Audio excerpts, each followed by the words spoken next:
Beaucoup de réactions chez nos voisins européens. On va évidemment citer le Premier ministre espagnol. Il dit croire en la mobilisation de la gauche française.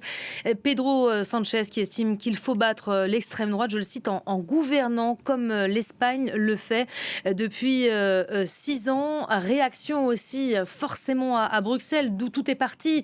Rappelez-vous, c'était il y a quelques jours à peine. Emmanuel Macron a décidé cette dissolution en réponse aux résultats des élections européennes.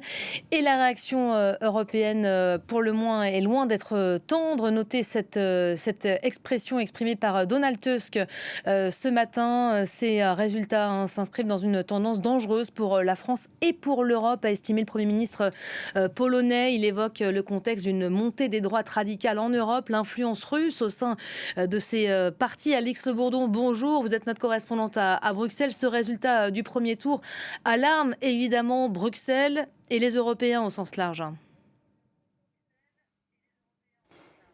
Oui, c'est en effet l'inquiétude qui règne ici à Bruxelles, où la situation politique française occupe largement les esprits en coulisses, avec cette forme de fébrilité face à la perspective d'une France qui pourrait être gouvernée par le Rassemblement national, un parti eurosceptique qui ne prône plus la sortie de son pays de l'Union européenne, mais dont certaines propositions vont à l'encontre des politiques européennes.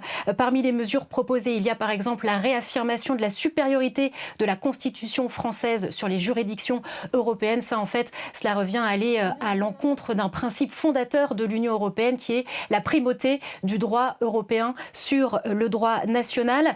Autre mesure proposée, c'est une révision des prérogatives des institutions ici à Bruxelles. La Commission européenne n'aurait plus l'initiative de la loi, ce serait le Conseil. Le Conseil, c'est justement l'instance où se réunissent les ministres des différents pays européens. Il y a aussi, vous l'avez dit, des réactions dans d'autres capitales européennes. Le Premier ministre polonais parle d'un grand danger. Le Premier ministre espagnol, lui, dit croire à la mobilisation de la gauche. L'inquiétude se lit aussi dans la presse européenne qui parle d'une issue destructrice pour toute l'Europe si le Rassemblement national venait à gouverner dans la deuxième économie de la zone euro, dans un membre fondateur et dans la seule puissance nucléaire de l'Union européenne. Merci beaucoup, Alix.